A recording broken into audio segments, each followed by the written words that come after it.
Good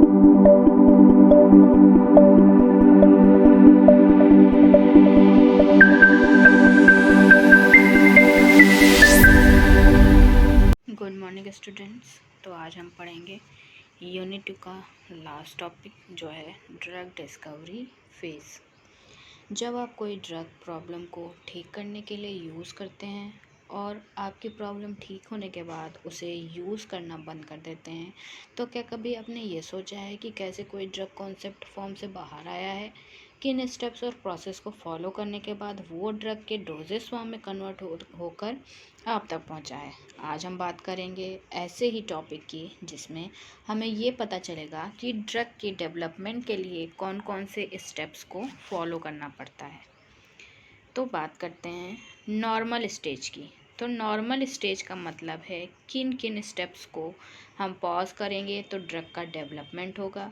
अगर हम बात करते हैं ड्रग के डेवलपमेंट की, तो इसको हमने 2 स्टेप्स में डिवाइड किया है। पहला है कॉन्सेप्चुअल स्टेज। इसका मतलब है किसी भी ड्रग को बनाने से पहले कुछ कॉन्सेप्ट को ड्रॉ किया जाए, उसे फॉलो किया जाए। इस कॉन्सेप्चुअल लेवल को ड्रग डिस्कवरी कहते हैं। ठीक है, एग्जाम्पल है जैसे रिसर्चर हर दिन अपने लैब में एक नए कॉन्सेप्ट पे काम करते हैं कि हम ऐसा क्या करें कि उससे ड्रग की एक्सेप्टेबिलिटी बढ़ जाए। एक्सेप्टेबिलिटी मतलब थेरेप्यूटिक इंडेक्स उसका अच्छा हो, डिज़ायरेबल इफ़ेक्ट हो और मिनिमम साइड इफ़ेक्ट हो। ओके, नेक्स्ट हम बात करते हैं डेवलपमेंटल फेज़ की। इसका मतलब है आपने अपने थॉट्स को एक शेप दिया, जैसे कि आपने सुना होगा कि इस प्लांट के इस पार्ट से इस डिज़ीज़ को ठीक कर सकते हैं या डिसऑर्डर को कम कर सकते हैं। तो ये एक सोच है, एक प्रूफ है रिटन में। अब इसका डोजेस फॉर्म करना होगा। अगर किसी प्लांट की लीफ में कोई एक्टिविटी है तो इट डजेंट मीन कि पूरी लीफ में केमिकल कंस्टिट्यूएंट प्रेजेंट है जो उसकी एक्टिविटी को परफॉर्म करते हैं। उस लीफ में so many chemical constituent present होंगे, बट हमें ये पता लगाना है कि उन केमिकल कंस्टिट्यूएंट में से कौन सा एक केमिकल कंस्टिट्यूएंट है जो उस डिज़ीज़ को ठीक करने में यूज़ होगा। तो इन डेवलपमेंट केसेस को आपने जो हाइपोथेसिस बनाई है इस ड्रग में चेंज करने से ये होगा, तो उसे हमें डेवलप करना है, उसे लैब से निकाल के कंज्यूमर के हाथ में पहुंचाना है। ये डेवलपमेंट स्टेज का स्टेज में होता है। जैसे कि अब हम बात करेंगे stages in drug discovery phase. तो पहला है सिंथेसिस और आइसोलेशन ऑफ कंपाउंड। ये 1 से 2 साल तक का टाइम लेता है कंप्लीट होने के लिए। इसमें इतना टाइम लगता है जैसे हमारे पास कोई टैबलेट आती है तो इसमें 1-2 दिन की मेहनत नहीं होती है, बल्कि इसमें काफ़ी टाइम से रिसर्च की जाती है जो फाइनल फॉर्म में हमें मिलती है। अगर सिंथेसिस की बात करते हैं तो किसी पुराने केमिकल से नए केमिकल डिवाइस की बात होगी। अगर आपने ये पता लगाया है कि किसी केमिकल में कोई डिज़ीज़ ठीक हो रही है तो उसको ऑल्टरनेट ढूंढते हैं, मतलब उस कॉन्स्टिट्यूएंट को रिप्लेस करेंगे तो किस कॉन्स्टिट्यूएंट को रिप्लेस करने से साइड इफ़ेक्ट कम मिलेंगे। इसके लिए आपको ड्रग का इंटरेक्शन पता होना चाहिए, एडिटिव इफ़ेक्ट्स पता होने चाहिए, सिनर्जिस्टिक इफ़ेक्ट क्या है, एंटागोनिस्टिक इफ़ेक्ट क्या है, ये सारे इफ़ेक्ट्स आपको पता होना चाहिए। सिंथेसिस में ये भी देखा जाता है कि नए केमिकल कंस्टिट्यूएंट को कैसे डिराइव करें। अब आइसोलेशन का क्या मतलब है? इसका मतलब है ग्रुप ऑफ केमिकल कंस्टिट्यूएंट में से जो उस सिंगल केमिकल कंस्टिट्यूएंट को अलग करे या सेपरेट करे, दैट इज़ कॉल्ड आइसोलेशन। और इस पूरे प्रोसेस में, जैसा कि मैंने पहले भी बताया है, 1 से 2 साल तक का टाइम लगता है। अब बात करते हैं हम प्री क्लिनिकल स्टडीज़ की। ये एग्ज़ाम पॉइंट ऑफ व्यू से बहुत इम्पॉर्टेंट क्वेश्चन बनता है। ठीक है, तो इसको जानते हैं क्या होता है। क्लिनिकल ट्रायल से पहले का ट्रायल जो उसके लेवल को बढ़ा दे और ये हेल्प करे कि इस पर्टिकुलर ड्रग का साइड इफ़ेक्ट बहुत कम है या अनवांटेड इफ़ेक्ट है कम है या फिर अनडिज़ायरेबल इफ़ेक्ट ज़्यादा है। तो ह्यूमंस पे ना करके इसको हम एक्सपेरिमेंटल एनिमल्स पे फॉलो करना चाहते हैं, तो ये प्री क्लिनिकल ट्रायल कहलाता है या प्री क्लिनिकल स्टडीज़ कहलाता है। इसमें डिफरेंस पार्ट हैं: स्क्रीनिंग, एवोल्यूशन, फार्माकोकाइनेटिक और शॉर्ट टर्म टॉक्सिसिटी स्टडीज़, जिसे हम 2 से 4 साल तक के टाइम के लिए हम ये स्टडीज़ कर सकते हैं। तो पहला देखते हैं स्क्रीनिंग। इसका मतलब है उन ड्रग को स्क्रीन आउट कर देना जिनका थेरेप्यूटिक इफ़ेक्ट ज़्यादा होगा as compare to different other type of drugs. It depend upon need and drug profile. Next is evolution, that means उस ड्रग की एक्टिविटी चेक करना कि क्या ये वो ड्रग है जिसको आप ले रहे हैं, या क्या ये ड्रग उस काम को करने के लिए एबल है जिस काम को करने के लिए आपने इस ड्रग की डिस्कवरी की है। एग्जाम्पल देखें तो activity checking by using different type of apparatus like रोटारॉट apparatus etc. Third one is pharmacokinetic, which means that what does body do to the drug in the form of ADMA. Next is short term toxicity study, जिसको भी मैंने बताया 2 से 4 साल तक का time लगता है, या इस टाइम ड्यूरेशन तक के लिए हम ये स्टडी कर सकते हैं, या इससे ज़्यादा हम इस स्टडी को बढ़ा भी सकते हैं। इसमें हम LD50 डिटरमाइन करते हैं कि कितनी डोज पे उस एनिमल की 50% ऑफ पॉपुलेशन किल हो रही है। ठीक है, नेक्स्ट पॉइंट हम पढ़ते हैं scrutiny and grant of permission for clinical trials.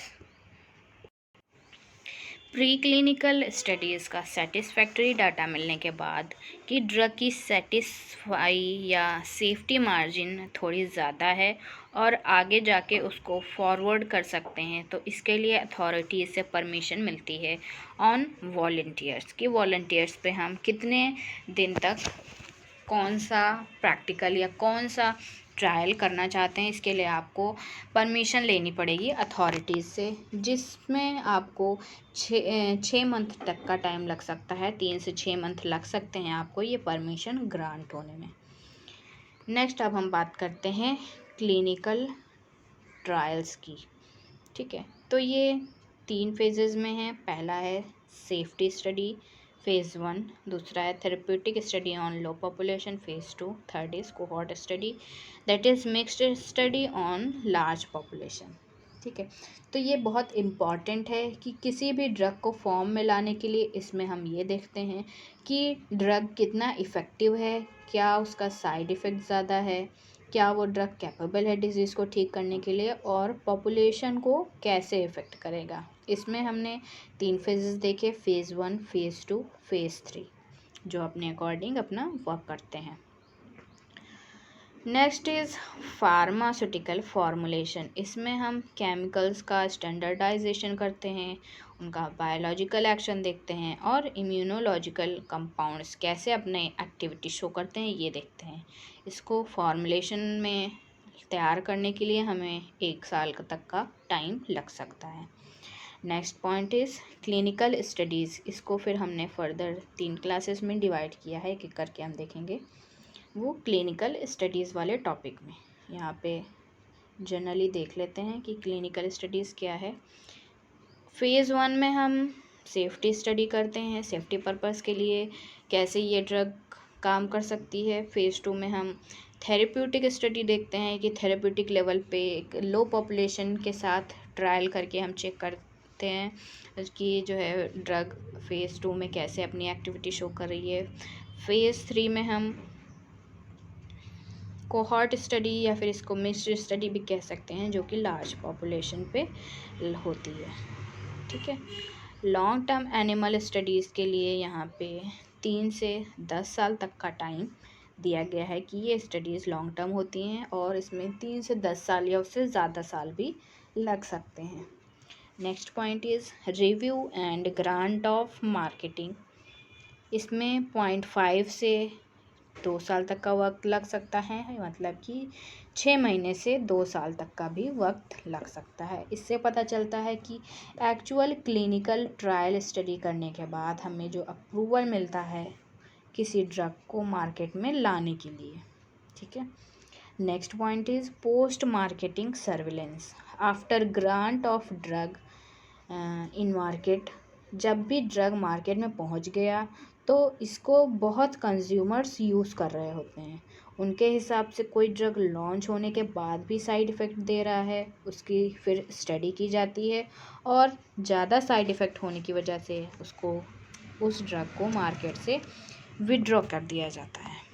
ये हमारे पोस्ट मार्केटिंग सर्विलेंस में प्रोसेस आता है। नेक्स्ट हम बात करते हैं अब अप्रोचेस फॉर ड्रग डिस्कवरी की। इसमें पहला पॉइंट जो है एक्सप्लोरेशन ऑफ नेचुरल सोर्सेस। इसमें हमारे पास जितने भी नेचुरल सोर्सेस हैं, प्लांट, मिनरल, मैराइन सोर्सेस की जो स्टडी है उसको स्टडी करके हम ड्रग डेवलपमेंट कर सकते हैं। एग्जाम्पल में एफेड्रा है, तुलसी है, नीम, इनके केमिकल कॉन्स्टिट्यूएंट को यूज़ करके नए मॉलिक्यूल्स को डेवलप कर सकते हैं और नए ड्रग का डेवलपमेंट कर सकते हैं। नेक्स्ट पॉइंट इज़ रैंडम और टारगेटेड केमिकल सिंथेसिस, मतलब कि पर्टिकुलर ड्रग में रैंडमली सडनली क्या चेंज करने से आपको क्या इफ़ेक्ट मिल रहा है ना। पर्टिकुलर एक पॉइंट पे, पर्टिकुलर टारगेट पे क्या स्ट्रक्चर चेंज करने से आपको कैसा इफ़ेक्ट मिल रहा है, इससे हम ये पता कर सकते हैं। एग्जांपल्स में जैसे बारब्यूटिरेट और क्लोरप्रोमाजीन का जो एग्जांपल है, इनकी डिस्कवरी जो हुई थी वो रैंडम थी, वो सडनली डिस्कवरी हुई थी कि किसी मॉलिक्यूल्स में अचानक से चेंज हो गया और हमें बारब्यूटिरेट और क्लोरप्रोमाजीन ड्रग्स ऑब्टेंड हो गई। Next point is rational approaches. इसका मतलब है इसमें ड्रग की फिजियोलॉजिकल और पैथोलॉजिकल नॉलेज को यूज़ करके हम ड्रग का डेवलपमेंट करते हैं कि फिजियोलॉजिकली और पैथोलॉजिकली कैसे कोई ड्रग डेवलपमेंट हो सकती है और कैसे अपना कम से कम साइड इफ़ेक्ट और एडवर्स इफ़ेक्ट शो कर सकती है। Next and last point is molecular modelling. ये बहुत इंपॉर्टेंट टॉपिक है। इसमें हम कंप्यूटर के थ्रू प्रोटीन केमिस्ट्री का यूज़ करते हुए नए मॉलिक्यूल्स का डेवलपमेंट करते हैं, उनके 3D स्ट्रक्चर्स को देखते हैं और उनमें कौन कौन सी एक्टिव साइट बाइंड होने की जगह है, उसकी बाइंड होने के वजह से कौन सी एक्टिविटी मिलती है, उसको हम रोटेट करके पोजीशन चेंज करके एक्सेप्ट करते हैं, प्रोटीन से बाइंड करते हैं और देखते हैं कि नई मॉइटी कैसे मिल सकती है और कैसे नया मॉलिक्यूल्स का डेवलपमेंट हो सकता है। तो आज का ये हमारा छोटा सा टॉपिक था ड्रग डिस्कवरी फेज़। इसके आगे हमें क्लिनिकल ट्रायल्स और प्री क्लिनिकल स्टडीज़ का ब्रीफ इंट्रोडक्शन पढ़ना है, तो वो हम नेक्स्ट वीडियो लेक्चर में पढ़ेंगे। Okay, thank you so much.